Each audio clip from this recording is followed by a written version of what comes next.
Okay. Caller అయితే ఉన్నారు సంగారెడ్డి నుంచి యాదగిరి గారు. యాదగిరి గారు నమస్కారం అండి. యాదగిరి గారు నమస్కారం. హలో, కట్ అయినట్టుంది. నెక్స్ట్ కాలర్ అయితే ఉన్నారు కృష్ణ గారు నమస్కారం. నమస్తే అండి. చెప్పండి సమస్య ఏంటండి? Yeah yeah good evening madam. Good evening. నా పేరు కృష్ణ.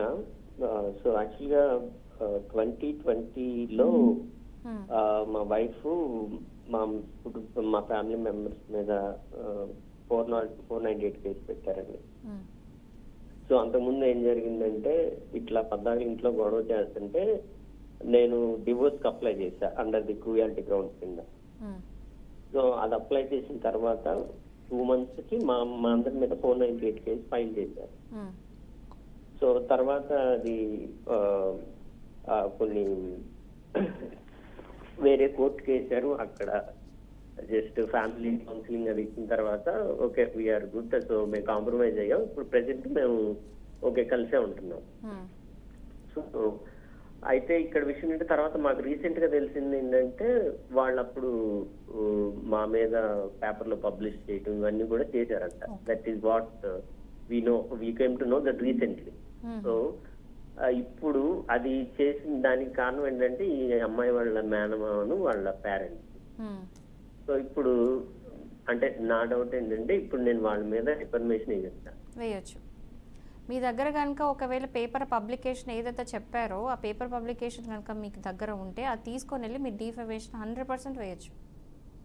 ఓకే, అంటే ఇది జరిగి కూడా ఆల్మోస్ట్ 3+ years దానికి అయినా వేయొచ్చు. అయినా because you came to know now కదా, you just came to know recently మీకు తెలిసింది కాబట్టి you can still file the case. Okay okay. Section 499 కింద మీరు వేయొచ్చండి, IPC 499. Okay okay. ఇప్పుడు మహిళల భద్రతల గురించి మాట్లాడుకుంటున్నాం కాబట్టి నైట్ షిఫ్ట్ చేసే మహిళలు ఉంటారు. ఇప్పుడు మహిళలు అన్ని రంగాల్లో రాణిస్తున్నారు కాబట్టి నైట్ షిఫ్ట్ చేసే మహిళలు ఎవరైతే ఉన్నారో వాళ్ళకంటే మన ప్రత్యేక భద్రతలు కానీ ప్రత్యేక చట్టాలు కానీ ఏమైనా ఉన్నాయా? ఇప్పుడు ప్రతి కంపెనీ ఎవరైతే కనుక వాళ్ళ దగ్గర ఒకవేళ మహిళలు పని చేస్తున్నారో వాళ్ళకి ఏంటంటే ట్రాన్స్పోర్ట్ ఫెసిలిటీ ఇవ్వడము, వాళ్ళది ట్రాక్ అంటే వెళ్ళడం రావడం ట్రాక్ అనేది మెయింటైన్ చేసి రిజిస్టర్స్ ప్రాపర్గా మెయింటైన్ చేయడము. అండ్ వీళ్ళకి ఇప్పుడు మహిళలకు కూడా తెలియని విషయం ఏంటంటే ఒక హెల్ప్ లైన్ ఉంది. ఒకవేళ night times or day time ఎప్పుడైనా సరే మీకు ఏదైనా ప్రాబ్లం అనిపించింది, మేము ఎవరో స్టాక్ చేస్తున్నారు, ఫాలో చేస్తున్నారు, అది ఏదైనా అయ్యే అవకాశాలు ఉంది, ఆర్ ఎవరో మిమ్మల్ని హరాస్ చేయడానికి ట్రై చేసినా హరాస్ చేసినా మీరు 112కి ఆర్ 181 112 అండ్ 181 ఈ 2 హెల్ప్ లైన్స్కి మీరు కాల్ చేయొచ్చు. ఇది ఏంటంటే అండ్ యాప్స్ కూడా ఉన్నాయి, మీకు మొబైల్ యాప్స్ కూడా ఉంటాయి. దీంట్లో ఏంటంటే SOS కూడా మీరు యూజ్ చేసుకోవచ్చు ఫోన్లో. ఇది చాలామంది తెలియదు. SOS కూడా మీరు ఫోన్లోనే యూజ్ చేసుకోవచ్చు. ఏదైనా ఎమర్జెన్సీ అనిపిస్తే ఇమీడియట్గా SOS ఆన్ చేసుకోవాలి ఎమర్జెన్సీది. సో ఇలాంటివన్నీ కూడా యూజ్ చేసుకోండి. అండ్ కంపెనీస్కి స్పెసిఫిక్గా నేనేం చెప్తున్నానంటే కంపెనీస్కి గైడ్లైన్స్ ఉన్నాయి. ఏంటంటే క్యాబ్ ఇవ్వాలి, ట్రాన్స్పోర్ట్ అంటే ఒకవేళ నైట్ షిఫ్ట్ అయితే డెఫినెట్గా ట్రాన్స్పోర్ట్ ఇవ్వాలి, ఆ ట్రాక్ మెయింటైన్ చేయాలి, రిజిస్టర్స్ మెయింటైన్ చేయాలి. అండ్ ఒకవేళ ఇట్లాంటిది ఇది కాకుండా ఒకవేళ వాళ్ళ వర్క్ ప్లేస్లో కనుక ఏమన్నా ఫేస్ చేస్తే ఇష్యూ ఏదైనా ఫేస్ చేస్తే మెంటలీ కానీ సెక్షువల్లీ కానీ లేకపోతే ఫిజికలీ కానీ ఏ విధంగా కనుక నాట్ ఫిజికలీ సెక్షువల్లీ కనుక వాళ్ళు కనుక ఏదైనా ఫేస్ చేస్తే sexual harassment at work place act ఉంటుంది, దానికి ఒక వింగ్ ఉంటుంది, అక్కడికి వెళ్ళి కంప్లైంట్ ఇవ్వచ్చు. సో ఇవన్నీ కూడా కంపెనీస్ ఫాలో చేయాలి, ఎనీ ఆఫీస్ పని చేయాలి. సో ఒక మహిళ తనపై ఏదో జరగబోతుంది అని తెలుసుకున్న తర్వాత అంటే న్యాయపరంగా తీసుకోవాల్సిన కొన్ని స్టెప్స్ ఏంటి? పోలీస్ స్టేషన్కి వెళ్ళి కంప్లైంట్ చేయడము, ఇమ్మీడియట్గా మీకు దగ్గరలో ఏ పోలీస్ స్టేషన్ వాళ్ళకి 100 కాల్ చేయడం ఆర్ 112కి 181 ఇవన్నీ కూడా హెల్ప్ లైన్స్. వీటికి కాల్ చేసి కంప్లైంట్ ఇవ్వడం. భయపడొద్దు, పానిక్ అవ్వద్దు, ధైర్యంగా ఫేస్ చేయండి. ఫేస్ చేయడం అంటే హరాస్మెంట్ని కాదు, వాళ్ళకి అంటే రిటాలియేట్ చేయండి.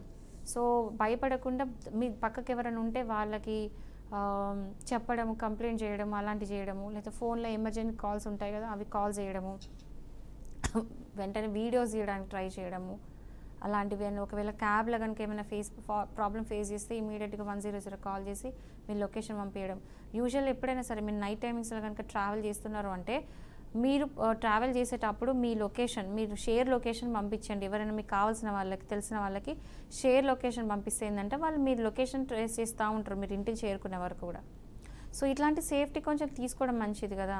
సరే ఇప్పుడు మీకు అనిపించచ్చు ఏంటి ఇట్లా ఎంత జాగ్రత్తగా ఉండాలంటే, మరి తప్పదు కదా, అవుతున్న అఫెన్సెస్ అన్నీ చూస్తుంటే తప్పదు. నైట్ టైమ్స్ ట్రావెల్ చేసేటప్పుడు ఇట్లాంటి కేర్ఫుల్ ఉండడం బెటర్. సో ఈ టాపిక్ అనేది మనం మాట్లాడుకుంటూ వెళ్తూనే ఉంటుంది.